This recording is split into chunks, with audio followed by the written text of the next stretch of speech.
Hey, weirdos, I'm Ash. And I'm Elena. And this, right here, what you're listening to in your fucking ear meat is Morbid.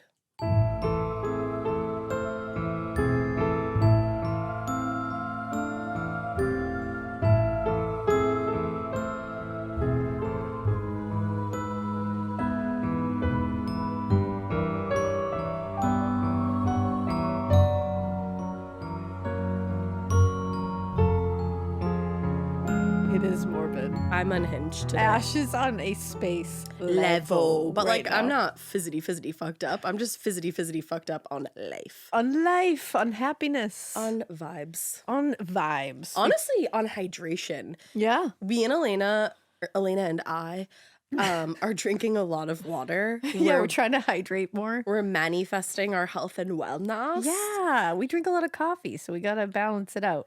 Yeah, I know. I didn't even fucking finish my coffee today. Whoa, I didn't either. And I ate a salad.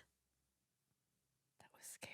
I know. I don't know what to say about that. It was good. Health, I put a wellness. lot of dressing on it, so it really wasn't even a salad anymore, but But you know what? Still got Wellness. the nutrients in there, ate the greens. whether they were soaked in Parmesan peppercorn or not. That's the thing. Yeah. If you want to eat a salad, Eat a but you fucking want a salad lot of with- dressing, I see yeah. a lot of girlies on TikTok being like, no, don't put the dressing on it because that will ruin the purpose of eating salad. No. It doesn't ruin the purpose. Still get it in there. Greens in your belly. The Yeah, end. exactly. And no, we're not nutritionists, and no, we're not any of those things. And I realize that some of you are. Woo! I don't think it's fine. Eat whatever you want. Everybody eat what you want. You'll be fine. That's We're the not thing. giving health advice. Don't worry. Oh, We're no, not that's giving not health medical advice. advice. I'm No, not no, giving no. nutritional No, advice. no. I just like my salads with a shit ton of dressing on them, and I think if that makes you happy, you should do it too, my people. I am a life coach. So I I'm am just that. kidding. I'm just kidding. I am that. I just wanted to make sure, like, we are not. I'm not giving. That's not actual medical advice. That's Yeah. just like happiness advice. Put Nutritional dressing advice. on your salad. It's great. But do it. You have to do it if you want to live long. It's Friday. It's Friday. It's not when you're listening to this. I think it's probably fucking Monday. Oh, Tuesday, There Wednesday, is- Thursday. You could. It'll be put like me. 4 or 5 weeks in the future. If you told me I'm going to push you off a cliff if you don't answer that correctly when this is coming out, I could not answer you. Can I tell So- you? Whoa. Whoa. Can I tell you why I thought of you the other day? Why? I saw. Do you ever see those things on Instagram and it's like if you invite this person to a party and they're late, you win like several $1 million. Who do you invite? Every single time it's like gun to your head and like you have to call this person and they can't answer. Yeah. Or like anything like that. I'm like, oh, Elena. Yeah, me. Absolutely. You're like, yeah. Yes. But honestly, I am the answer to that question too. Both Yeah. of those. Like You're the answer to the first question. and the second. I feel like you're way better at answering. Yeah. I don't think I would feel comfortable calling you if it was they can't answer. I'd be like, I don't know, she might answer. That's This true. might I'm like a Me, toss-up. You'd be like, she will absolutely not answer. No way. She screens her motherfucking calls. when so- you do answer my phone call, it's jarring. Yeah, I think it's jarring for everybody involved. But I don't like phone calls, so yeah, But you're reliable in a weird way. I appreciate that. You're I welcome. try. I didn't want anyone to think that I was like full blown insulting you. No, it's cool. Yeah, That's what we do here. that's what we do. We just insult Fuck each you. other. Fuck you, You're the bitch. worst. I hate you. Everybody's like, what the fuck is going on Everybody's this like, are episode? you guys all right? Leave it all in. Yeah, This leave is it the, in. This is the truth. Mention it all. What an intro. I know. What an intro. What are this you is. bringing to the table You today? know what it is? Sometimes I haven't even gotten to it Oh, yet. that's We're getting fine. there, Don't even though. get there yet. I don't care. We're gonna get there. I care, but You know what it is? We are, we're ahead of ourselves here, so we're recording, and we're claiming our power back. and we're feeling all like woo right now. I have a unicorn ponytail. She does. So I don't know. that's where we are. We are. With- The scariest thing about this is I'm not kidding. We are full blown Oh, sober as a yeah, as a shoe. judge. As a shoe. Sober as a shoe. know? I like I mean, alliteration. Actually, that's honestly, Shoes are always sober. I was gonna say there's never a time where I can say I've seen or heard of a drunk shoe. You have, Mikey? Have you heard of a drunk shoe? your shoe when you went to that event. Oh my God, that's She true. wasn't drunk. She was just a bitch. Yeah, my shoe She was just broke. She was She was a broke bitch. That's what my Literally. shoe was. You gotta But- send that shoe out, by the Yeah, way. I do have to send that Make an out. appointment. I gotta get a cobbler to fix that Are shoe. there still cobblers? Hell yeah, there are Yeah. cobbling. Every day I'm cobbling. Cobble. I can't fix my shoe. I need a cobbler for that. No, honestly, I was gonna say you could fix that shoe, but no one could fix No, that shoe. no one could. We tried all over the place. It was An like entire at- event did. I was gonna say it was like at an event where we had to like walk out on stage. Yeah. But Elena had long pants on, and I was like, just walk out, Yeah. barefoot, and then just don't cross your legs Yeah, when we it's get fine. out there. And if I do, I just be like, this is who I am. I don't wear shoes. But no, she walked out there with a broken heel. It's true. But going back to the point, Yeah, well, what was the I've point? never seen a drunk shoe. Shoes are always pretty sober, Yeah, but judges, I don't know their you'd life. like them to be. Yeah, And they of cour- should of be course. to, lay down the law. But But even when they go they're home human, at night, they're fallible. Yeah, and even when they go out to dinner or like to a birthday party, they're a judge, but like still they're Ash not on is the like, clock. they're getting crazy at birthday parties. Listen. No one knows what it means, but it's provocative. You ever been to a birthday party with a judge? It's crazy. Can't say I have. Where are we? I don't know, but we're gonna find our way back. Where so, do we go from here? Where we go from here is a pretty wild tale. It's a sad tale because it involves like a really, really cool lady who lost her life in a terrible way, but then she ends up solving her own murder Oh shit! from beyond. Beyond. Beyond. This is beyond. So Oh, okay. All right. Let me get a little more. So now we're gonna serious then. settle Yeah. in to this tale because this is a wild one, and I think this is one Dave loved this one too. This is just such a good, in the end when it all comes together, you're like hell yeah, because she solved her own shit. You know that song that's on TikTok right now where it's like.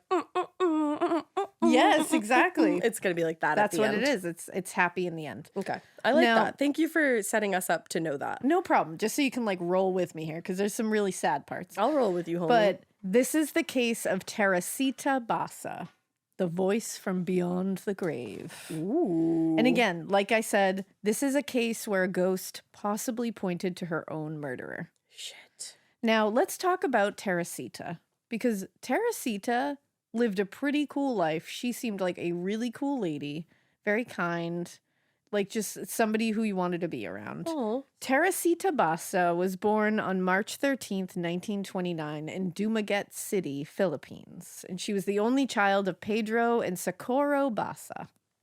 So Teresita, right off the bat, was a very passionate child. When she liked something, she dove headfirst into it. And she took a lot of different interests, a lot of different likings to different things. She was really well-rounded. But she really loved music and she loved gardening, especially. oh, And her mother had this beautiful and lush garden in the back of their home, and she showed her everything she knew about taking care of it.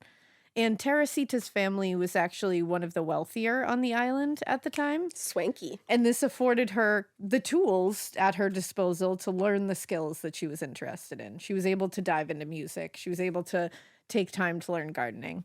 And she wanted to learn piano at one Ooh, point. I really want to learn how to play I piano. love the piano. Yeah. I want to dive back into the piano really bad. Mm-hmm. So her family, of course, wanting to nourish whatever it is she was interested in, they had imported a Steinway grand piano from Manila. Damn. And she would sit around this piano and just play for hours. And she would learn all the classical music. She was amazing at it. And when she wasn't learning to play classical music on the piano, she would be sitting in front of their Victrola with a pile of 78 records, absorbing all the latest songs that had made their way to the Philippines. I love picturing this right now. Right? Yes. It's just, she sounds like a cool chick. She does. She really does. And right from the get-go, too. She was just music. She was into shit. Yeah, she sounds just like a fun time. Yeah, just sitting there listening to records. And I'm sure it took a little while for certain songs to get to the Philippines. So she was discovering yeah. them on a whole different wavelength. I it's didn't even cool. think of that. Yeah. That's cool. That is cool. Now, when the Japanese army invaded the Philippines in 1941, Dumaguete was used as a critical strategic point. And at this time, her parents were kind of agonizing over whether they should leave altogether and flee into the mountain regions to just avoid everything, because many other people had done so. And ultimately, Pedro, her father, was persuaded by those in authority to stay. Ooh. Because the local government was like kind of on the verge of collapse, and quote, his counsel would be needed more than ever. So he was a very influential guy in the government. Okay, wow. And the invasion was a profound influence on Teresita, who was a teenager at the time. She had grown up she was very used to learning English in the classroom, but was now, against her decision, being forced to learn Japanese in its place. Oh, wow. And she was comfortable learning English. She was now like thrown over to this other thing that she didn't choose. Right. And at the same time, this island paradise that she had enjoyed as a child, where, you know, she knew everybody. It was like they were in this nice little routine, and, you know, like it was just easy living kind Yeah. of thing. It was now dramatically transformed. Oh. And a lot of Filipinos were forced into service work for the soldiers. Oh, man. It was really bad. There was like a lot of bad stuff happening. So very drastically different from when she had grown up. Right. And she's a teenager. That's yeah, that's so like hard. That's such an important time in your life. Yeah, and for like your home to be changed so dramatically like that. Yeah, and that's, I mean, like everything is changing. Everything. in you, like as a Yeah, human. every and part of then it. Now everything around you is changing. I can't imagine having to Yeah. adapt to that. So by 1947, the island had more or less kind of returned to normal, luckily. But for Teresita, it was a lot of like trauma and a Yeah. lot of memories. There was a lot of violence there that had happened, a lot of oppression that had happened. Some And so PTSD going on. yeah, so she was like, it just wasn't the same. So she made the decision to move to Manila. And once there, she studied music at St. Scholastic. I'm going to try to say this. I'm sorry. At St. Scholastica's College. Oh, I There feel you like go. you did that right. And eventually, she became a very accomplished pianist.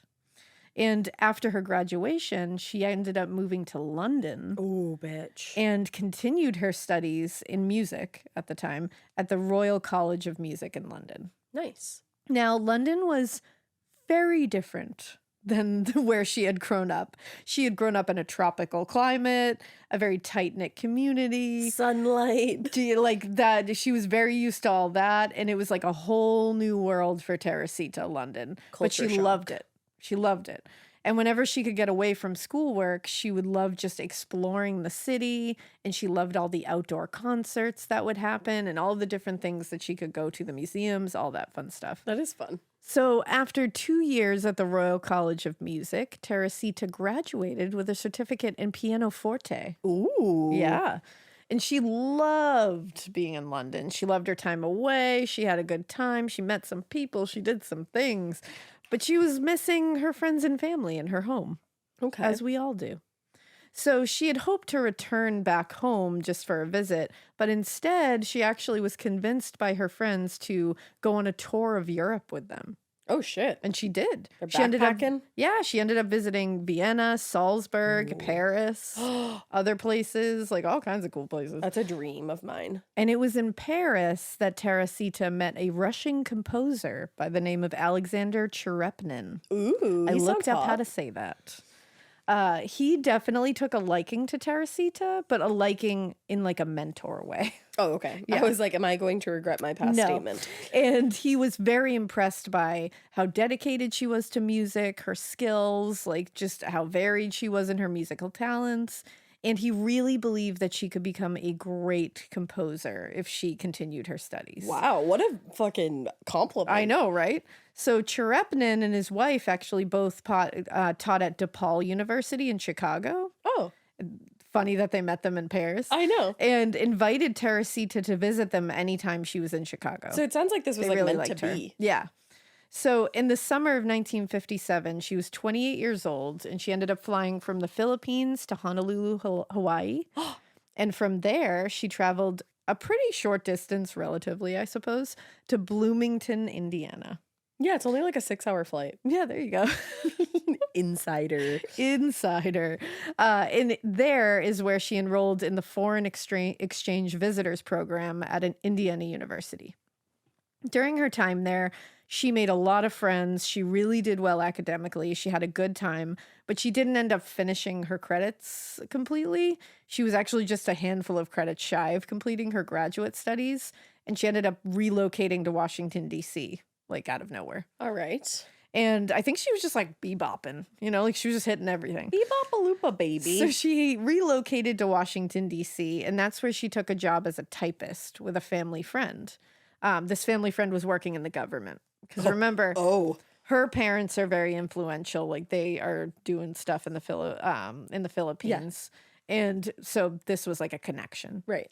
And so she could do this typing job while also continuing to study music at the Library of Congress. Oh? Yeah. She is doing everything. Teresita. So while she's working and studying in Washington, D.C., she attended a diplomatic reception. Like fancy. Mm-hmm. And there is where she met Edward O'Meara, who was a Chicago lobbyist, and he took an immediate liking to Teresita, but in the romantic sense. Mm-hmm. And remember, she's like a grown adult at this point. Yeah, she's like 28, right? And soon after this first meeting, they started dating, and they started spending a ton of time together. And then unfortunately, just as the relationship was kind of like taking off, her visa was set to expire. No. And she was required to return to the Philippines before she could apply for U.S. citizenship. Oh, god damn. So in 1965, she was 36 at this point, and she returned home to her parents. And Edward actually came to visit a ton. Ooh. Like came to the Philippines to Romance. visit. But during his final trip to Dumaguete, Pedro Basa, her father, found something out about Edward O'Meara. Of course he did. He works in the government. Of course he did. Could not get anything past Pedro. Pedro found out that Edward had been frequenting one of the city's brothels. Bitch. And that ended Teresita and Edward's relationship mighty fast. Good. And Pedro was essentially like, I think it's time for you to leave. Bye. And go home to Don't the let USA. the door hit you on the way out. Yeah. Or actually, maybe you should. Yeah. So Teresita was devastated by this. Because one, it's like Yeah. she's been duped, and then now she can also never see him again. Yeah, it's like not only has her relationship ended in this awful way, but now her dreams of returning to the US are kind of put on hold. Yeah. And instead, now she decided she was just going to continue pursuing her passion for music. She started teaching piano at Silliman University, and she was trying to find happiness where she was in the Philippines. But no matter how hard she tried, she really couldn't feel comfortable there. I think she had dealt with a lot of the trauma that was still kind of like soaking into the ground there with growing up and being a teenager through all that.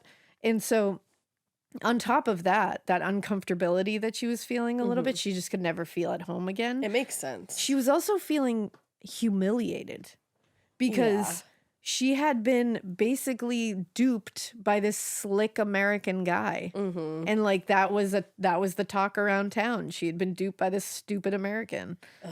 And even so, she was excited because her visa ended up being approved. And she was like, you know what? I'm going to shake this up. Yeah. I don't need him. No. I don't need him to go to the United States. So she was able to return to the United States without that asshole. I was going to say, because there's plenty more for her in the United States than just that loser. So on December 7th, 1971, 42-year-old Teresita Basa returned to the United States. Okay. And she had less than $400 in her pocket and a small amount of luggage. And that's all she had to start a new life. Damn. So with help from the Philippines consulate in Chicago, she was able to find an apartment on Mozart Street in the city's northwest side. How fitting. Yeah, right? Mozart Street. Yeah. And she decided she was going to complete her graduate studies at Indiana University. And in the meantime, she would find more work as a typist during this time. So she just went back to what she knew. Now, Edward O'Meara had really traumatized Teresita, and she was reluctant to even make new friends. Yeah, because She didn't trust anyone. Exactly. And she spent a lot of her time just reading, kind of exploring the city alone. And she decided she loved the city of Chicago, and this is where she wanted to make her home. Now, although she had hoped she'd be able to continue her studies and find work as a piano teacher, it didn't take long for her to figure out that the job market for musicians was kind of small, a little tough at the time. The competition was fierce, and the schedule really wasn't great for her. and she wasn't going to be able to make enough money to support herself in the meantime. So she enrolled as a student in the respiratory therapy program at the Central YMCA Community College in September of 1972. And in the late spring of 1974, she graduated from that program. And she quickly found work as a therapist at Edgewater Hospital in Chicago. Good for her. So she's working as like a respiratory therapist. She's just like rolling with the punches. She's a badass. Like, she's like, oh, this won't work. I can just excel at this other thing and I'll just get a job here. Like, she's just killing it. Yeah, like nothing can deter her. Yeah, she's just like an independent lady. She doesn't need anybody, and she's going to figure out how to make it work. Love it. So she, working at Edgewater, kind of opened up a whole new world of experiences for Teresita. Her new salary meant that she could find a new apartment, a little larger, and this one could accommodate a piano. Ooh. So in September of 1974, she moved into a big apartment, and this was in the Pine Grove Apartments, which was a new apartment building across from Lincoln Park. And she immediately began looking for a small piano. And now, with her success in, school and the new job and moving into this bigger place, she had some new confidence and she started kind of opening up to new friends. Yeah. And she was like, you know what? I'm working with some cool people. I can hang out with these people. Not everybody sucks like Edward. Yeah, it started making her see that, like, I can live my normal life. So she became very close with Ruth Loeb, who was one of the hospital administrators. She became one of her best friends. And not long after moving into the apartment, she found a small but like very reasonably priced electric organ at a music shop nearby. Oh, that's cool. And she had it put in her apartment. Now, she would play all the time, and then she ended up forming a small music group with her cousin and a few coworkers. Oh, that must have been so much fun. Yeah, like, it's so cute. And they called themselves the Mahogany 5+1. And they had 5 Filipino members. It was her cousin and a few coworkers, and then a drummer who was like the only white guy. Oh my God, That's I why love they it. called themselves the Mahogany 5+1. That's incredible. That is So- Mahogany 5 plus one. So the name was like a funny play on that. Yeah. And the band played like parties and events. Like, basically whenever they had time outside of work, they would play at different things. Hell yeah, Teresita. Yeah, and with the new job and apartment and a really cool small group of friends, the band happening, she finally felt like her new life was like coming together. She was feeling comfortable. But she still had a lot of feelings from that heartbreak. Oh, yeah, I mean, of course. Yeah, she was still not ready to totally like give in to anybody romantically. She was not feeling dating. Yeah, didn't want to get out there romantically. Yeah. And in the fall of 1975, she got a letter from a former pen pal of hers, Robert, who was saying that he would be in Chicago for a convention and would like to take her to dinner. Okay. His name was Robert Krauth, I believe. Krauth had intended to take her on a date. That was his intention with this. It wasn't like, I want to take you to dinner as friends. He was like, I like you, Yeah. and I want to take you to dinner. I kind of got that vibe. So he showed up at her apartment to pick her up, and she had invited 2 of her coworkers with her. Uh-huh. And the 2 coworkers said, we kind of look out for her. Like, they were just like, we're coming.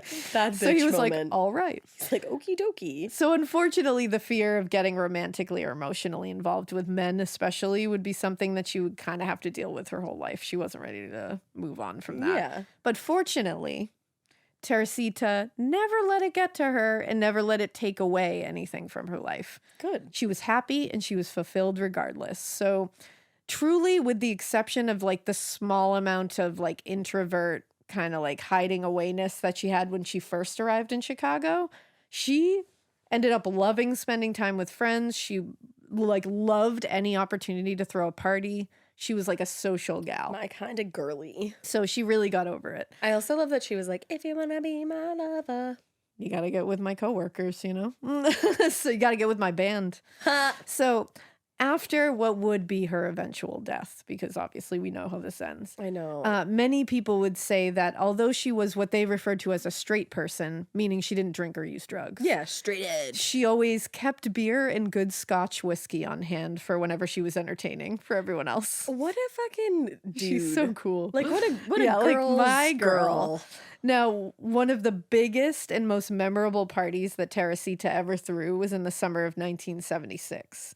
Her mother had come to Chicago for a visit, and Teresita was so excited to take her mom around the city, show her all the things that had caused her to just fall in love with that city. And she also wanted her mom to meet all of her friends that she'd Yeah. made, and especially her coworkers like Ruth Loeb and another new friend who she had been spending time with at work named Alan Showery. So it was like a great time. And I love how close she was to her mom. Yeah. Like that her mom like taught her how to garden. Right. They had that bond. And then it's like she just couldn't wait to show her mom like the new city that she loved. That's really special. Now, at about 3 p.m. the afternoon of February 21st, 1977, Teresita was preparing to leave the hospital after a long day of work. And she was putting on her coat, getting ready to leave, when her friend Alan, who I just mentioned, Alan Showery. I didn't like your face when you said Alan. Yeah, he came into the room and they just kind of chatted and they left together. They were going to catch the bus together. They would do that often because the bus went by both their apartments. So they would just get on the bus together. Right. Now, on the ride home, Teresita had mentioned to Alan that her television was all fucked up. And he was like, oh, I can come by tonight and take a look at it and see if I can try to fix it. I'm kind of handy. And she was like, oh, that's great. And then they kind of discussed the Mahogany 5+1's upcoming show that they had. And Teresita said that they might be losing their drummer soon. And so Alan was like, I can play the drums. Like, if you need someone to sit in, like, I Sweet. can do that for you. -1+1. Exactly. So Teresita was like, oh, you know what? You can buy a ticket to see us at the show, and then you can decide if you really want to, like, be a part of it. Yeah. And at the time, Alan was like, I can't really, like, I don't have a lot of extra money, so I can't really do it. And before getting off at her stop, she was like, listen, I'm going to set a ticket aside for you, and you can come pick it up later. What a sweetheart. Yeah. So once she'd settled in at home that evening, she called her friend, who was also her bandmate, Yep. Dr. John Abella. And a little after 7 p.m., they were just chatting on the phone. They discussed the upcoming show. They talked about ticket sales and how they were going to market it. And Teresita had also said that her friend Alan, who he also knew, Yep. could take over the drumming seat. And she was like, oh, it might be, a good opportunity for you to hear him play if we can get you guys all together. Mm-hmm. They talked for about 10 minutes, and then Teresita apparently excused herself and said someone's knocking at the door. And she did tell him she was expecting company, and she said someone who might buy a ticket to the concert. Okay. So at about 7:30 p.m., Teresita got another call, and she answered. Okay. And it was her friend and coworker, Ruth Loeb. And they just kind of chatted for about 20 minutes. Very casual chat, just best friends, besties. Besties being besties. Yeah, and Teresita mentioned that she, quote, had a male visitor. And Ruth did hear a male in the background just kind of chatting, like nothing crazy. But she didn't give Loeb a name before ending the call. Okay. That was the last time that Loeb or anyone else would speak to Teresita Basa. Oh. So a little after 8:30 p.m., Catherine and Mario Nazi, I believe it's how you say it, they were cleaning up after dinner. They lived on the 15th floor in the Pine Grove apartments where Teresita lived. I know that's high up. That is. They were just cleaning up, and they'd, not long after turning off the television, they just kind of like settled in for the evening. And Mario was like, what is that smell? And he suddenly smelled burning. Oh, no. So they were like, what the fuck? So they ran around their apartment being like, did anything burn or something left on? Right. They couldn't find anything. And Mario opened the door in the hallway and was immediately overwhelmed with smoke that was like filling up the floor. So he screamed for his wife to run out with him, and they started running down the hallway, yelling fire and banging on their neighbors' doors to try to get everybody out. Right. And as they made their way to the elevator, Mario got out of the elevator on the 7th floor to let the building's janitor know. His name was Petro Lulusa. Okay. He was like, I'm sending my wife to the lobby, but like there's a fire. We got to get everyone out. Yeah. Also, Which like badass. you also shouldn't use the elevator in a fire, right? Probably not, no. Yeah. But Chicago firefighters had actually made their way into the hallway at this point because the fire alarm started going off. And they told the men, please leave immediately. Yeah. And they had to crawl on their hands and knees, like under the smoke. It was really thick at this point. And they were going through trying to make sure everybody was out of all the different rooms. And they entered Teresita Basa's apartment and noticed that whatever the smoke was coming from, it was coming from inside this apartment. Her apartment was the source. And not only that, but it was coming from the middle of her bedroom floor, like right next to the bed. That's where it seems to be originating. That's weird. And it was still burning. So they used axes and they smashed all the windows, the balcony door in her bedroom, and they just were trying to vent out all the smoke. And they were able to put the fire out. And I think they had to use like the fire hose and 2 handheld extinguishers. So it was pretty big. And once they had cleared it all, the fire lieutenant, Warren Wellen, began investigating, trying to figure out what the fuck was going on here. And he said it looked like somebody had attempted to burn the mattress in that bedroom. And there was a pile of clothes on the floor. And it looked like the mattress had been put on the pile of clothes and then lit on fire. Weird. But so he like kicked the smoldering pile and was like, what the fuck is under here? Like, what's going on? And that's when he discovered the nude body of Teresita Basa. And he found a butcher knife embedded to the wooden handle in the exact center of her chest. Oh my God. Yeah. It was mayhem. Teresita's apartment appeared to have been completely ransacked. They immediately thought that this was a rape murder or perhaps a robbery gone wrong. And they thought it was a rape because she was found nude. Right, of course. And with the clothing and mattresses piled on the body, they thought it was basically set ablaze to get rid of any evidence. The fire caused a ton of damage to Teresita's body. She had burns on both sides of her body and head, and little left of her jet black hair was found. Now, fortunately, though, the fire hadn't made its way through the heaviest part of the clothing pile, so a lot of her face, torso, and upper legs were spared from being burned. That's good. Now, Fire Lieutenant Whalen radioed the police because now they had found a body, and it was clearly a murdered body. Right. And so they called in the body, and detectives arrived at the scene pretty quickly. Now, to the more seasoned detectives, the crime scene, particularly, especially the pile of clothes in the center of the floor, it made them think of William Hirons, who is the lipstick killer. We haven't covered him yet. That's actually on my list to cover. He murdered several women in the mid-1940s, and he would leave piles of items at the crime scene as like his signature. Oh, weird. So immediately they were like, whoa, this is wild. But Hirons had been in prison for decades. I was just going to say, it was no longer the 40s. So they were like, is this a copycat? Right. Like, what? This just is a weird thing to do. Yeah. So, but they were like, I don't know what this is, but it's not good. So from a quick search of the apartment, detectives were able to identify the victim from photos and, personal papers and stuff. And they noted that there were 3 locks on the door, and not one of them had been damaged or broken at all. Like, whoever the killer was, it was likely that they were let into the apartment by Teresita. There was no struggle in that sense. The bedroom, though, really looked like a robbery had occurred. Jewelry boxes were open and flung on the floor. They were overturned. Drawers were pulled out. The contents of everything was strewn around the room. It was a mess. And the living room was kind of in a similar state of disarray. Like, plants, vases, tables were flipped over. 2 televisions were side by side in front of the sofa. And next to them was her organ. I'm also like, does she have a downstairs neighbor? I know. That's what happened Did somebody hear anything? Now, outside the bedroom, they didn't really get a lot of evidence, just aside from the chaos out there. The fire. But they did find a note. It was on a memo pad by the phone, and on it was written in Teresita's handwriting, "Get tickets for AS." Right. Alan Showery. Right. So officers, and they saw that and they were like, we should collect that. I don't know who that is. So officers started going door to door, interviewing residents on each floor, just trying to learn something about see her. If anybody heard anything. Yeah, about anyone she knew. And what they found was that she was very private. Yeah. She was a private person. She kind of kept to herself when it came to her neighbors. Right. But the neighbors said she was very pleasant. I just don't know a lot about her. And the best lead they could find came from the janitor, Petro.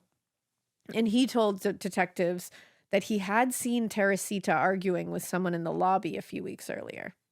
He said he was a white guy, about 50 years old, and he seemed like he'd been drinking. That's weird. And he said, unfortunately, he couldn't really hear what they were arguing about because he's like, I really shouldn't be listening to people's conversations. Like, I wasn't trying to. We're in the city here, Yeah, y'all. like, I'm going to leave that alone. But he said he hadn't seen the man before this, and he hadn't seen him since. Teresita's neighbor across the hall, Bruce Campbell, which I was like, wow, Bruce Campbell. Evil Dead. Sorry. He had I was like, you're I'm like, not picking up what you're putting right, Evil down. Dead. So Bruce Campbell, her, neighbor from across the hall. Yeah. He said he had seen her with a man as well. And she never told him the man's name and she didn't hear it. She never introduced him or anything. But Campbell was like fairly certain that the man was a sheet metal worker. He remembers her saying something about that. Okay.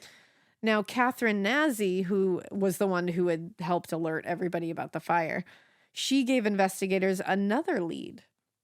She said she didn't know too much about Teresita personally, but she did recall hearing from another neighbor a few weeks earlier that Teresita had been attacked or raped or something like that. What? According to Catherine, Teresita apparently had been standing at the door trying to get her key into the lock, and a man in a ski mask grabbed her and attacked her. What? But she didn't have any more information about that. So they asked the building manager, Joyce Kaltman, and Joyce Kaltman remembered another incident in September of 1974 where they had to have the locks changed after someone broke into Teresita's apartment and stole some things. What? Yeah. What are you telling me right now? I'm not sure. What? That's the thing. Like, no one had any real information, and that was what they told them. But that's so sinister. So two Isn't separate it? instances where somebody broke in, and on one of those instances she was raped. Well, they said the way she said it was that she had been attacked or raped or something like that. What we learn is she was not raped. Okay. She might have been attacked, though. Yeah, I mean, Jesus. Yeah. Now, the case was assigned to 40-year-old homicide detective Joseph Stahula. Obsessed already. He was on the force for like a decade or more. Definitely had already made a name for himself as like the guy who gets shit done. Yeah, like Joseph he's not going to Stahula. quit. Stahula, he's not going to go Never. anywhere. And so initially, he, like everyone else, believed this was a rape, murder, arson, robbery kind of thing, making it very high profile. You would think. So once the scene had been secured, Stahula and his partner, Lee Burley Eplin, Obsessed. they headed to the apartments to kind of look over the scene. It was basically how they had been told it would be, like very little leads to go on right off the bat. But in the kitchen, Stahula found a cutting board out on the counter, and there was some lettuce and half a tomato. And next to that was a small piece of meat still wrapped in butcher's paper. Okay. And now the only thing that was very absent from this scene in the kitchen was a knife that Yep. had been used Yep. to cut the vegetables. And he assumed, and was correct, that it was the knife that was found protruding from Teresita's chest. So she had been cooking with it earlier? Yeah. Now, other than that, the detectives discovered some, personal papers. They found her address book with a lot of names and $30 in cash. And that address book had the names and numbers for like everyone she knew. So they were like jackpot. Now, as Stahula and Eplin made their way through this address book, they were calling people, trying to get anything they could. They finally came across the numbers of Ray King and Richard Pizzotti. Okay. They were two men who had accompanied Teresita out to dinner with Robert Krauss a few years earlier. They were the two coworkers that were like, we kind of look out for her. Oh, shit. They were Okay, the ones okay. that she brought to dinner with the guy who wanted to take her out. So these are good guys. Yeah. And these two men confirmed they came like and were there for this. They confirmed that Teresita didn't have a boyfriend, not to their knowledge. But that she like hung out with men. Like I think they said she liked men for their company. Yeah. But they were like, no, she wasn't romantically involved with anyone. Right. And they did say in the months before her murder, she had like seen off and on this man named Robert Knudsen, who was a construction worker in his early 50s. Okay. Who knows if that was the guy that they had seen, that the neighbors had seen her and the janitor had seen her arguing with. Yep. It kind of a white guy in his 50s. Yeah, right. Now, the detective's next call was to Ruth Loeb. That was Teresita's coworker and closest friend. Yeah. Ruth confirmed that she had spoken to Teresita on the night of the murder and that the two had made plans to have lunch the following day. I can't imagine having that knowledge, like that your friend You got off the phone. and then they got murdered. Yeah. Like, oh my God. And she had told her, like, I have someone, like, someone knocked at the door. She's like, Right. I heard that person come in. Right. Like, oh. And she told detectives that while she was on the phone with her, she heard a male voice that in the background. And she said she couldn't make out what he was saying, just that it was a male voice. And the best she could tell was that Teresita was, in good spirits, didn't seem to be in this man's company against her will, didn't seem to be like stressed out or anything. Nervous Very normal conversation, very normal attitude. And the information from Ruth confirmed the earlier suspicion that Teresita's killer was likely known to her and was let in voluntarily. Now, going to the autopsy. On the morning of February 22nd at the morgue, pathologist Dr. Ty Ann began his autopsy of Teresita's body. While he was doing the autopsy, Stahula and Eplin, Burley Eplin there, they were waiting in the corner just watching. Yep. Which pathologists love that. I bet. And among the more significant findings was that beneath the skin of her neck, which was totally charred, the doctor did find bruising on her throat and a fractured larynx, which indicated that at some point before she died and was lit on fire, Strangled. she'd been choked. How do they find out if there's bruising if it's charred skin? Because they're able to see like where there's some like gathering, like pooled. Okay. Yeah. Like underneath the skin? Exactly. Oh, I see. Because in the different layers. Yep. Now, they determined that the cause of death was a stab wound lacerating the heart and strangulation. Wow. They also noted that Teresita's body showed that she had not been sexually assaulted. Okay. So the findings of the autopsy pretty much completely undermined the theory that the detectives had been building since they first got there. Oh, no. She hadn't been raped. Yep. She'd simply been undressed and made to look like she was raped to And throw the investigation off. Strangled. Yeah. So while Stahula and Eplin discussed the autopsy results with the pathologist, two other detectives went to the home of Robert Knudsen, the guy that she had gone to, she had been seeing off and on a little bit. And the man, he confirmed that he did know Teresita and that they'd been on a few dates. But he said on the night of the murder, he hadn't left his house except for a short trip to the grocery store. Yep. And they scheduled a polygraph test for him that day. But apparently the officers let him take a Valium before the test. Is that which would make the usually results inconclusive. Right. But still, his prints did not match the second set that was found at the scene that they ended up finding. I'm just picturing him like, do you guys mind if I take this Valium? And they're like, yeah, that probably won't mess that up at all. Like, what? So for months, the detectives pored over Teresita's life, that address book. They talked to everyone she knew. They chased down every single little pulling thread that they could. Unfortunately, while they initially would have these like promising leads, they would all fall apart. They'd all get ruled out with an interview or a polygraph exam. And by the spring, all the leads had dried up and they were running out of people to interview at this point. And in the summer after Teresita's murder, things at Edgewater Hospital had kind of just returned to normalcy at that point. You know, all the employees just had in the respiratory unit just had to go about their lives. That's really sad because they all loved her a lot. And yeah, and a 39-year-old inhalation therapist at Edgewater named Remy Chua, she was working there. She had hardly known Teresita.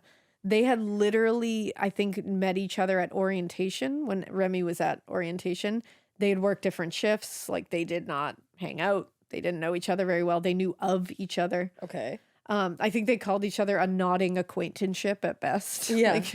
And that I say this because it's strange, because Remy's husband and coworkers said that she became kind of preoccupied with Teresita's life overnight, like out of nowhere. One day in July, Remy was sitting alone in the hospital's break room, just all alone, and her coworkers are in the hallway, and they see her almost jump out of her chair and tear out of the room, like something scared the shit out of her. And when they looked to see what she had run from, there was nothing there. Yeah, there was. And so whatever it was, it scared the shit out of her so badly that she went home. She wouldn't finish her shift. Okay. And so Remy didn't say anything at the time, but later she told her husband, Dr. Jose Chua, that she said she was sitting alone in the break room and she just kind of briefly closed her eyes, like kind of just like resting a little bit. And then she opened them and looked up and saw Teresita Basa standing in front of her, not moving or speaking, just staring at her. What the fuck? And she said she jumped up and ran the fuck out of there. And she had become obsessed with her life before this happened? Yes. Okay. Like she had kind of become like very into what had happened and very into like her and asking people like, you know, like, did you, and it wasn't like she was asking people like, what did she like? What was she into? Kind of thing. She was almost telling people facts about her that people were like, how do you know that? Oh, that's Like, why do you really- know that? Like, you don't know her. Yeah. And she was like, yeah, I'm not really sure because I don't know her. So it sounds like she's an empath. Now, in the days that followed Teresita's appearance to Remy, coworkers remembered that Remy's personality shifted a lot after this. They started noticing that she was very chatty when she wasn't very chatty before.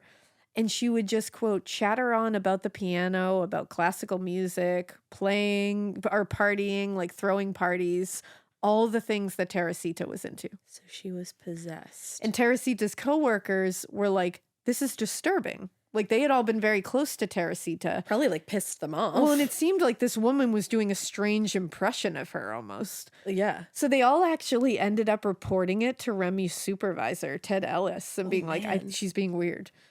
But now Remy was feeling ganged up on and kind of harassed by her coworkers, and who were like, what the fuck, dude? Stop pretending to be Teresita.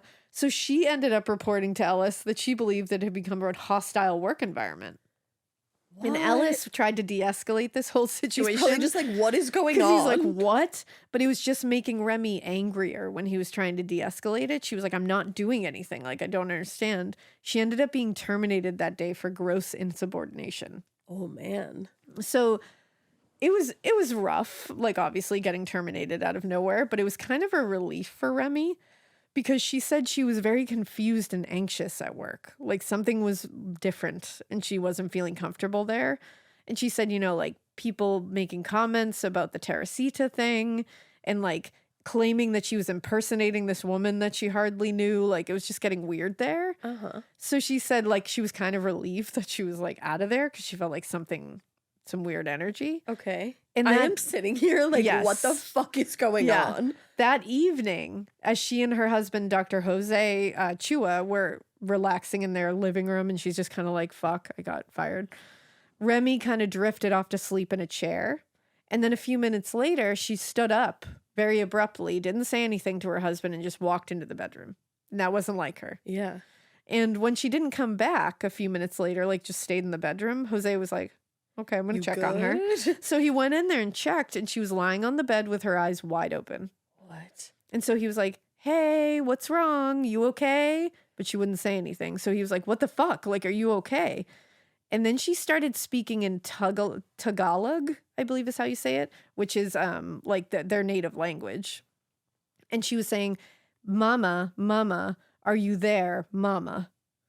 What? And Jose was very confused. And he was like, what the fuck? Because the Chuas also, they came from the Philippines and they spoke Tagalog at home. When you just said that they also came through the from the Philippines, my whole body did the whom. Yeah. Like they're like, oh, I'm covered in chills. Because this is the language they spoke at home. yeah. And this is the language that Teresita would also know. Uh-huh. And he said the voice coming from his wife was not like her normal speaking voice. I gotta go. So he said she was speaking a language I understood that we speak at home. But not in her But this was voice. not her voice. And then he said to Jose's ear, it sounded like there was a slight Spanish accent here.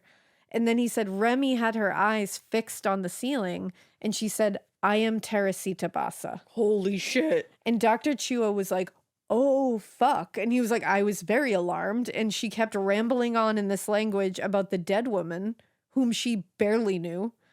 And he tried to get her to snap out of it and just explain what the fuck was going on. And then she looked at him and said, Dr. Chua, I would like to ask for your help.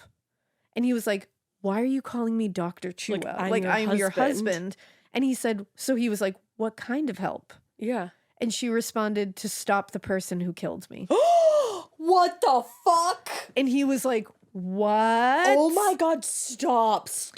Now, stop. In this moment, Holy fucking shit. Jose was like, okay, this has been a tough week for Remy, my wife. She's having a She's break. gone through some shit. She saw who she thought was Teresita Basa in the break room.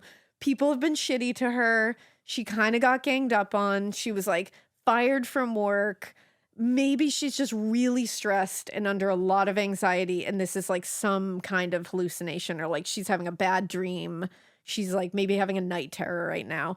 So he started walking towards the bathroom because he was going to get something like a cool cloth to like calm her. Yeah. And like, he sounds so sweet. He does sound like a sweetie. Yeah. Drew would be like, I have to leave immediately. Right? And Jose, Dr. Chua is like, I'm going to take care of you. Like, I'm going to get you something to calm you down. I promise you, Drew would be running down the fucking street at this point. And he said as he was walking towards the bathroom, she lifted her arm and gestured to the telephone and said, call the police. Please, doctor. Call the police and tell them who killed me. I cannot rest until they know.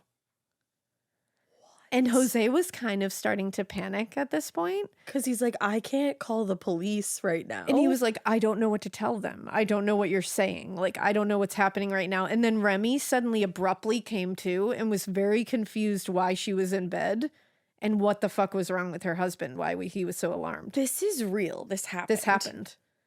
And he explained to her what happened. He was like, this is what just happened. And she was like, what? Like, I have no idea what you're talking about. Oh my God. She must have been so scared and he must have been so scared. And they're like, what? Like, they had nothing like this had happened to them before. Usually it doesn't in your life. It's not like these people are people that are like trying to do this all the time. Like, this was a very random thing. What? And the next day, Jose had driven his wife to Edgewater to get her belongings from work. And they came back, they were in the living room, and Remy was talking on the phone. And suddenly, she hands him the phone abruptly and says, Teresita wants to come back. Nope. Oh my God, what? And then she walked out of the room in the middle of a phone call. She literally stopped, handed him the phone, said Teresita wants to come back, and walked into the bedroom. And so Jose was like, I'm sorry, my wife has to call you back, and ended the phone call. What? And followed her into the bedroom, and she was laying just as she was the day before on the bed. Isn't it interesting that like she kept going back to her bedroom to lay in the middle of her bed? Yep. What? And again, she said, I am Teresita Basa. I'd be like, I believe you. And she said she was murdered by a man named Alan Showery. Yeah, I already knew that. And she said, and she spouted this to him. She said, he came to fix my television. He stabbed me, he choked me, and he stole some of my jewelry. Oh. And she said, and then she just urgently requested him, please go to the police. Please go to the police with this. And he was so confused. And he was like, I can't go to the police. I don't have any proof of this. Like, I can't call them and say that you are just telling me. This ghost of this woman. Yeah, he's like, I can't tell them that you're telling me this beyond the grave. Like, they will think, he was like, They'll they will commit think me. I'm losing it. Like, Right. I will get in trouble. Right. And the voice just kept pleading for him to help and insisting that they could provide proof. And then they provided proof. Tell me right now. They explained every piece of jewelry that he had stolen. And they said it was a ring that my mother had given me. It was like another piece of, and I'll explain those in a little bit, but that ring that her mother had given her a year before. Oh my God. Also, sorry, didn't he work at the hospital with her? Yeah. So this fucker, like, do Remy and Dr. And Alan? And they know him? Yeah. What? Yep. Now, as they provided this proof of this is what he took from me, Remy came to and was again completely confused what just happened. And this happened again the following day, the exact same thing over and over with the voice saying, I know, like, please call, please provide this proof, please tell them that this is what's happening.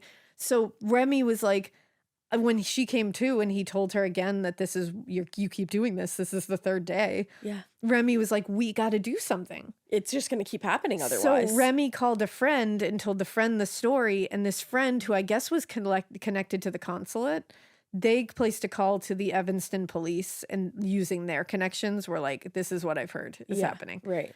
They didn't give him the full rundown, I guess, but They didn't give them the rundown from the grave. the whole thing. So the tip about the Chuas was assigned to Detective Floyd McKinney at the Evanston police. Okay. And he drove to the Chuas' home to interview them. This is absolutely wild. Bonkers. So they were worried that the detective was not going to take the story of Teresita's spirit possessing Remy's body and telling them. I feel like most people Really would feel well. that way. Now, remember, if they were looking to get something out of this, or they were looking to like get attention, they would have just said it. Yeah. They would have been like, wow, she got possessed. Like, this would have been Right. like that thing. No. They didn't They want just to. told McKinney that Remy had received a threatening phone call from a former coworker, Alan Showery, and that she believed that he could have played part in Teresita's murder because of how aggressive he was, and that he had mentioned something that made her think. Guys, this is wild. So they were like, we have to get Alan's name out there because Teresita is telling us. Yeah. But we can't tell that Teresita told us this. Because then they So they will made up a lock us story. up, right. Which it's like, why would they have done that? No. They would have just said it if they were trying to get attention. God, I'm like losing it right So there's now. no actual evidence to support this at the moment. And McKinney, the detective, just kind of took the statement, left the house. Like, I'll write it down, I guess. Yeah, he was like, wow, that's wild. And back at the station, he reported it to his supervisor. Like, you know, they have this name. They got a threatening phone call. They think it could be connected. So his supervisor was like, and pass this on to Chicago, where the jurisdiction is. So, you know, they would have to be the ones to conduct this. So they did. So Detective McKinney in Evanston was the one who received the tip. Okay. And they hadn't had any leads in the case since the end of April. So he was like, awesome. Like, we'll just go with this. And he was not aware of all the specifics. Obviously, he got that story from it. Yeah. But he explained to the people in Chicago that he had received a tip from this couple in Evanston about a man named Alan Showery being involved possibly in the Basa murder. And it was Stahula, obviously, who heard this tip. And he got the tip and he placed a call to the Chuas the next day. Okay. So now this is Stahula in Chicago, who is now having to contact the Chuas. Where did the Chuas live? They lived in Evanston, which is okay. just another jurisdiction. That's Okay, why they had okay. to like. I see. And apparently, they had lived about a half hour outside of Chicago. So Stahula had to go, you know, to their address. He had to go sit down and talk to them. And he was like, "What do you guys know?" Right. Now, at first, they stayed with the story. They received a harassing phone call from a man that Remy believed was Alan Showery. Yeah. And she explained that Showery worked as what she thought was an orderly at Edgewater. She was like, I'm not really sure what he does. There's different reports that he was an orderly or he was a respiratory therapist. Okay. But she said he likes to pretend he's a doctor. Yikes. He even gets mail addressed to Dr. Showery. That's something. Something about the story seemed a little strange to Stahula. He just had like his feeling. His radar was going Spidey off. senses are tingling. Yeah, yeah. And he said the chewers were being a little cagey and they seemed a little reluctant to talk, Uh-huh. which he thought was weird. Right. And he was like, this seems kind of just like a prank phone call. Like, I don't know about this. And he said every time that Showery's name was brought up, he could see Jose tense up and become uncomfortable. Really? So he was like, what's going on? And he kind of pressed on them a little bit and was like, what do you know? Like, what's happening here? And finally, Jose leaned towards him and said, tell me, Mr. Detective, do you believe in the occult or an exorcism? Uh-huh. And so he was like, I'm open-minded. Okay. And so the Thank goodness. Chuas explained the events of the previous week, the real events. They told the detective Jose had asked the voice who killed Teresita, and she had said Alan Showery. And he said she kept repeating his name over and over and over. And Jose said, he killed me, he killed me, he killed me, over and over and over. Then he added credibility to the story because With the Jose jewelry. explained that the voice had said that Showery had taken her jewelry. And so Shua said, okay. And he was like, so he didn't even give him the specifics of that yet. He was like, he took her jewelry and he was like, all right, we don't know that yet because people said they didn't think anything was missing from the scene. Right. But then he was like, I'm going to test this. So he goes, did the voice indicate to you that her killer raped her? And Jose said, oh, no, she did not. She only said that she had been stabbed. Oh, wow. And Jose also then right after this went into the description of the jewelry and said that it was a pendant from the Philippines that was taken, a cocktail ring with a pearl inlay given to Teresita by her mother a couple of years earlier. And also that I guess that the voice insisted that this was going to be how they would know the truth. Like, I guess the voice was literally like, you tell the police this, And they'll they know. are going to find these things in Showery's possession. Yeah. I promise you this. So he was Holy like, shit. This is pretty wild. But like, how are we gonna get a search warrant? That's the off thing. Of the like this This whatever. this. And he was like, okay, it's weird because in the press they had said this was possibly a rape, murder, robbery. Right. It was not in the press that she had not been sexually assaulted. So that was a strange one. And when he went back to the station, Stahula considered the whole thing. He didn't know what to make of it. And like I said, no one had reported that any jewelry was missing from Teresita's apartment. And he said they had interviewed most, but not all of the coworkers that she worked with. Mm-hmm. And no one ever really talked about a man named Alan Showery. And then he's flipping through the case file, and he comes across the memo pad next to that was next to the telephone. Yup. And it said on that memo pad, get tickets for AS. Yup. And he was like, huh, Alan Showery. The fact that she was gonna get him free tickets, and this is what he fucking did to her. Yeah. Now, fortunately, it turned out that whoever received the call from the Evanston police earlier in the day, like to take that tip and pass it on to the detectives, they had already run Showery's name for them, which I was like, badass. Yeah, like ahead of things. So they had already pulled his full report, his full case file for Stahula. So he was like, yeah, you're an MVP. you're the real one. Alan Showery was 30 years old when he started working at Edgewater Hospital. Yeah. He was born and raised in New York City. He'd studied sociology and psychology at New York University and Utah State. Wow. Before settling in Chicago around 1969. So, like I said, there's varying reports what his job at the hospital was, but he did work with Teresita alongside her. Right. They didn't seem like they would be likely friends because on paper, they are very different. Yeah. He had an arrest record that was like very long. But she probably didn't know that. That included arrests for burglary in 1967, stolen mail in 1966, theft in 1971, 2 arrests for rape in 1972. What the fuck was he doing working at a hospital? Yep. And both of those rapes were done on Chicago's north side where Teresita lived. What?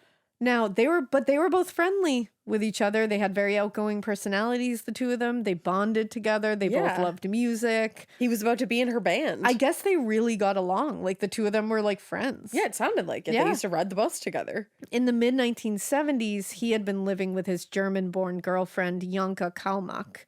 They lived on the city's north side, which was opposite the Chicago Transit Authority. Okay. So investigators were like, he was not outwardly, obviously, a guy that would have rape or murder on his rap sheet. They said he was the sort of person that, like, you could easily come to like. He had a face that projected, I want to be your friend. That's scary. And it took some time to actually track him down. But once they got him at his apartment and knocked on the door, he seemed perfectly fine with going down to the station and talking to the detectives. And before they'd even arrived at the station, he asked if whatever they wanted to talk about had to do with Teresita Basa. They didn't respond. They just brought him into the interrogation room and immediately read him his rights. And the detectives explained that they'd been speaking with a lot of his coworkers at the hospital, and there were some things that were said that kind of led them to want to talk to Alan. That's what they let out. Yeah. They didn't say that Teresita told us you did it. I hope he did find that out eventually. So Showery claimed that he and Teresita were very good friends, but he said it was platonic. He explained they would talk during work. They would ride the bus home together. They ate lunch together. It was a very normal coworker friendship. Wow. Now, initially, he said that he hadn't seen Teresita outside of work for about 6 months. But the detectives decided to bluff a little, and they told them that they'd found his fingerprints at the apartment. They had not. Yeah. And he said there was no way that those were 6 months old. So he was like, okay. And then he revised his story.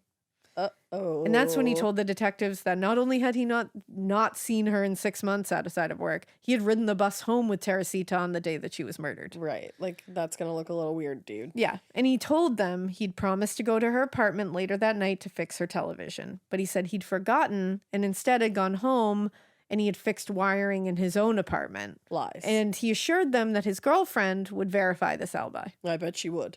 Now, they were like, huh, okay. And they were like, you have a girlfriend. I wonder if she has new jewelry.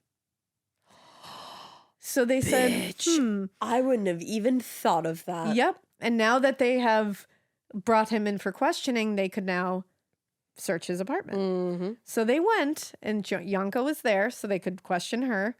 And when they told her about the alibi, she was very confused and said, we don't have any problems with the wiring in here. And he never did any work on it.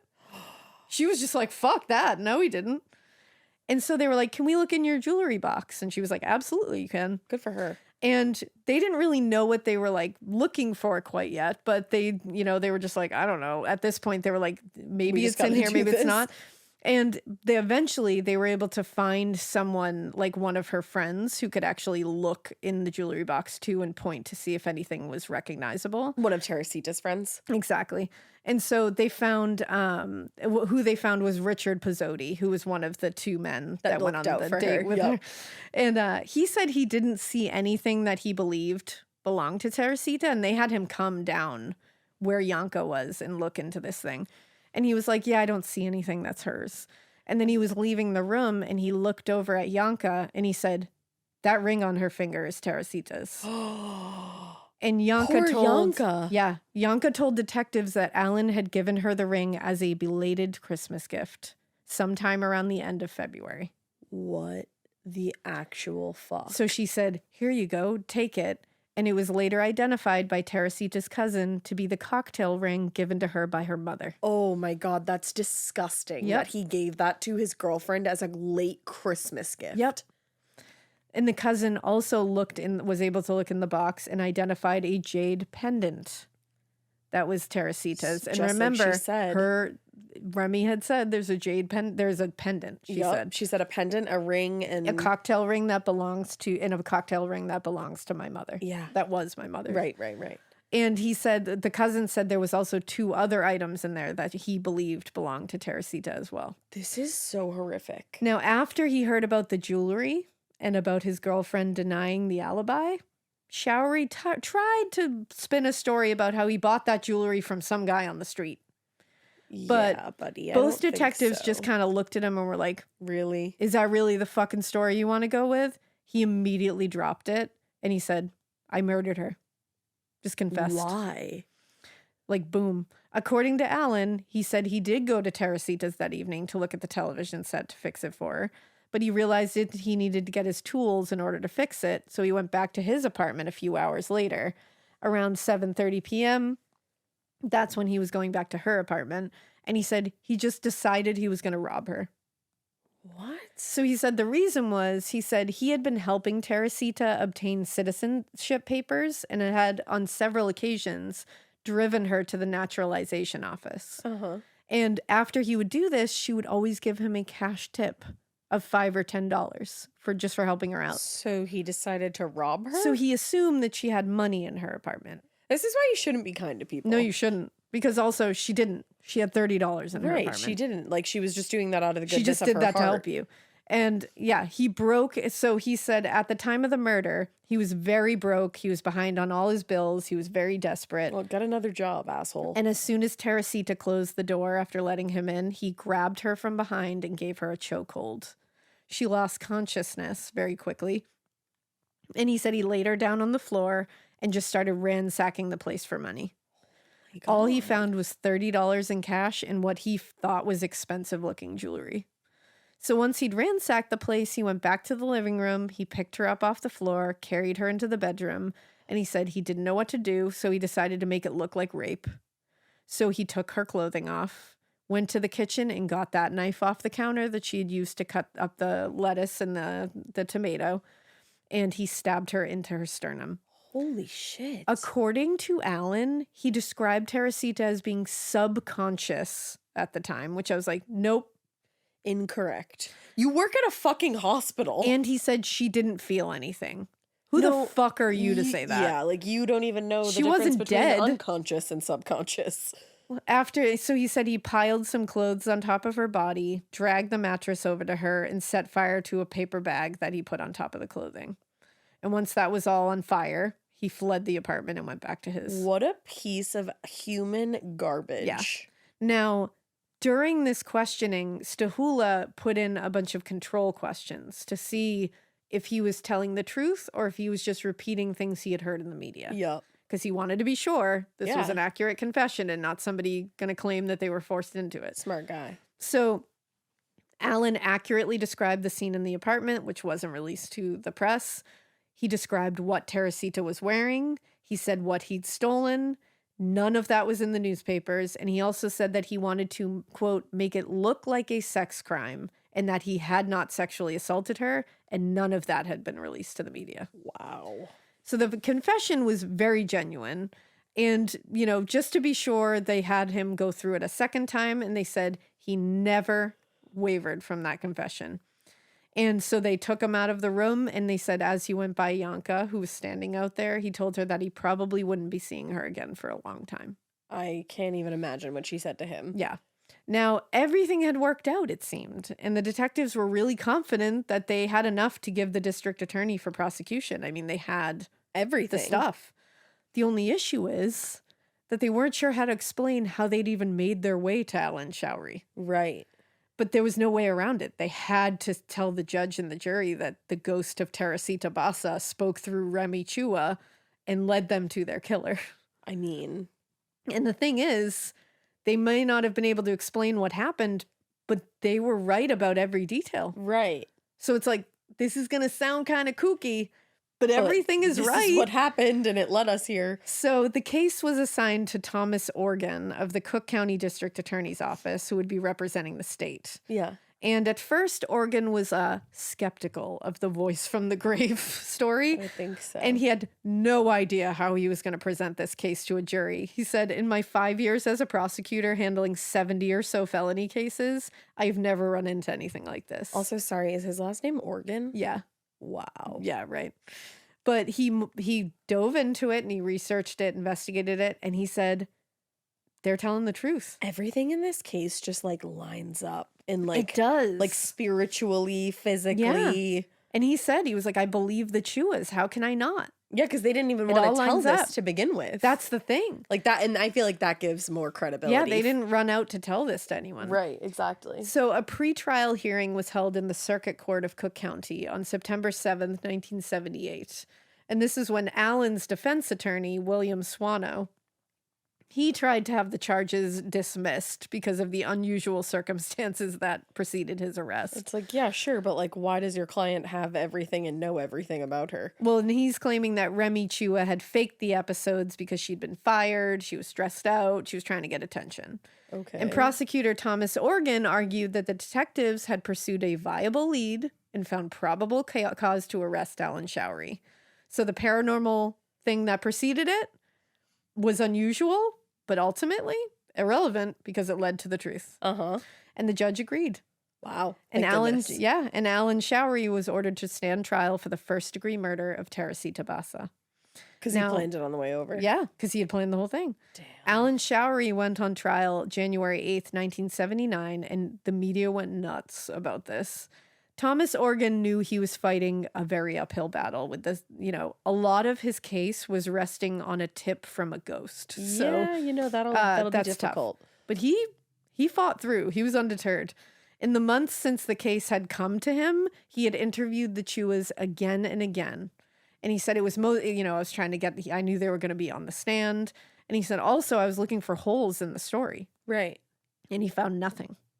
And he said in front of the jury, Organ tried to minimize the supernatural claims and just kind of focus on the facts of the case, which was a case of murder and robbery and not ghosts and possession. So he was like, the reality of the case is that there is evidence in his possession to say he murdered her. Yeah. And he was like, I don't want the jury to forget that there's facts here. Uh-huh. Regardless of how we got here, we got here.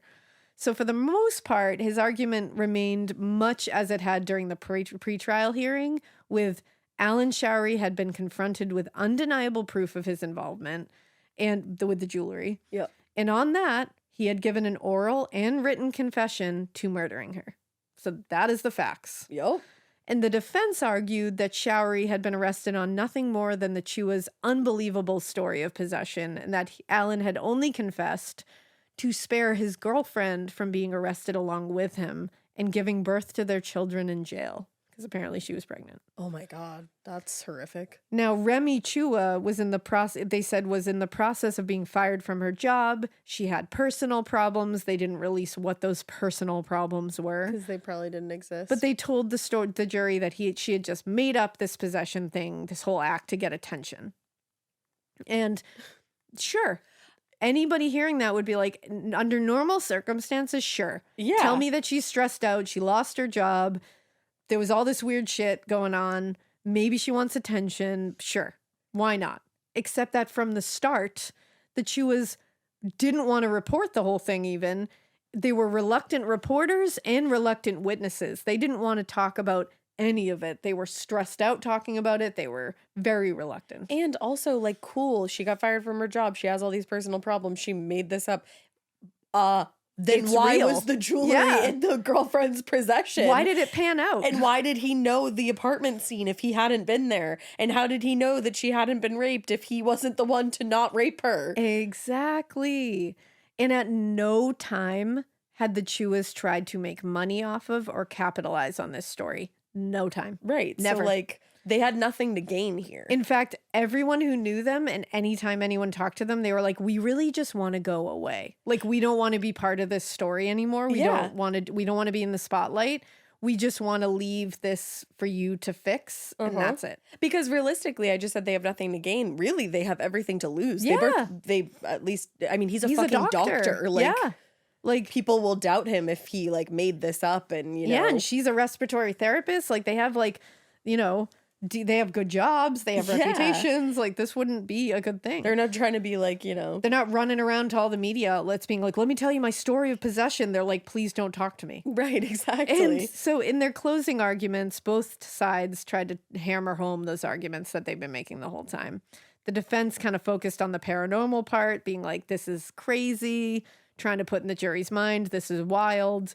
Also propping up Showery's claim that he had been coerced into confessing because the detectives had threatened to arrest his girlfriend as an accessory. Okay.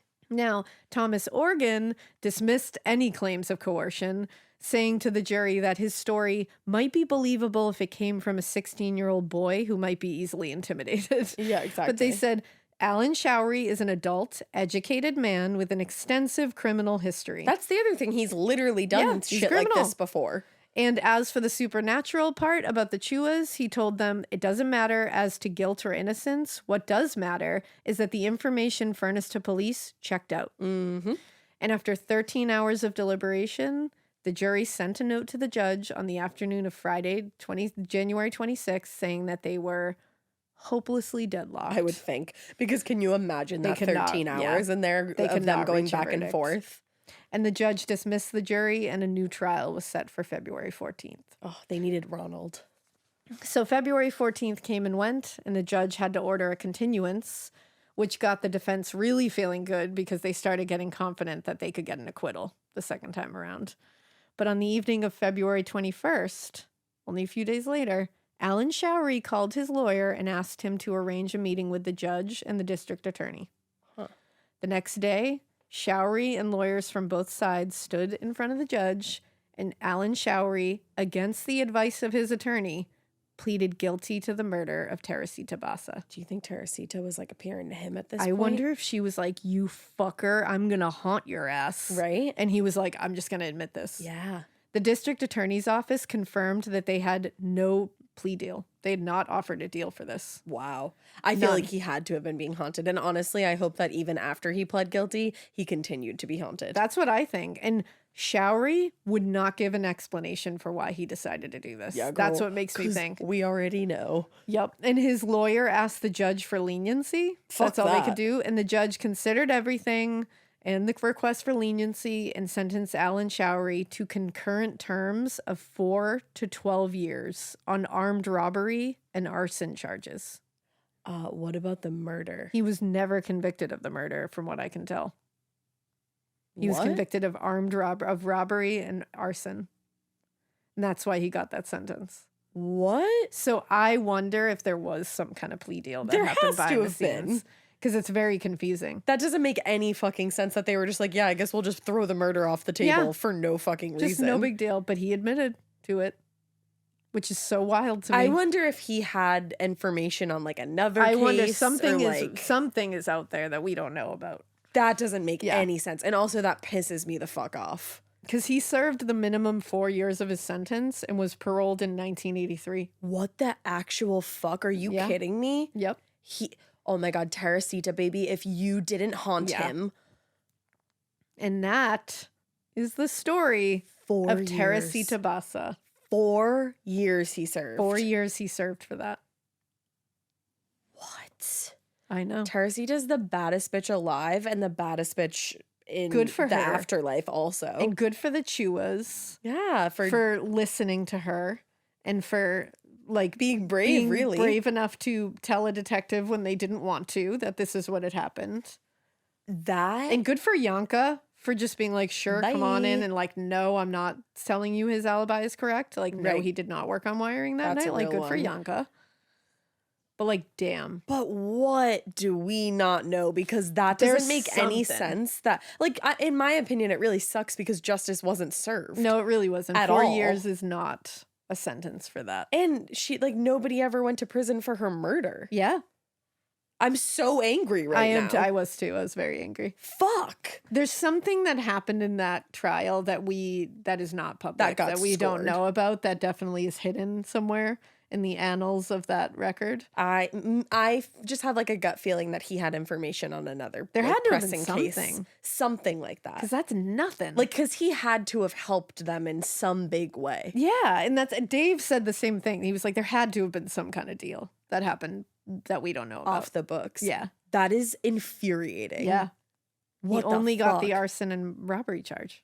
Honestly, I not only hope that he gets haunted for the rest of his life, I hope everybody in that deal, Right? involved in that deal, also got haunted. Haunt them, Teresita. Teresita, you know what? But no, you know what? If that's what you want to do, go ahead. But like, live your afterlife. Yeah, because you know what? She said, I can't move on until Yeah. they know that he did it. They so hopefully know- she just got him to admit it. Yeah. And then was like, now I can move on. See you Exactly. later. I hope she is like playing piano shows in the Oh. afterlife, strumming on her organ. Hell yeah. Just, I hope that like men treated her better in the Yeah, afterlife. I hope she's hanging out with her parents. I hope hope- she's just like I having hope fun. the best. I hope she's going to London sometimes Yes. to hang out and have some fun. I hope she like quickly dropped by Edward's house just to be like, Just to scare the shit out Yeah, of him. I hope exactly. so too. I would do that. Yeah, hell yeah. Wow, Teresita, what a wild story. Yeah. What an infuriating story. Truly. Because the fact that she invited him into her home and invited he him was a into her friend. band, like thought he was a friend, and that's what he did That's to her. how much of a friend she considered him. She was gonna have him be in the band. She was gonna get him trusted him comped coming into her tickets. house to fix this TV. She was gonna comp him tickets, like, She tipped him every time he drove her somewhere, and she didn't actually really have that much money. and telling like her friends in the band that like, oh, I have this friend, Alan is gonna be in the band. Yeah, like like I giving want you him guys a word to of like hear him. recommendation. Yeah, Wow, I'm Really so angry right now. me too. Me Great too. story though. Wild Great story. Wild story. And with that being said, we hope you keep listening. And we hope you Keep it weird, but not as weird as the beginning of the show because we were like wild and Yeah, keep it as weird But as Teresita. keep though. it as weird as Teresita for sure, and maybe do keep it so weird that you're just like wilding out in a fun, goofy, silly way. Be silly, goofy. Like pour one out for Teresita. Yeah, she's a badass.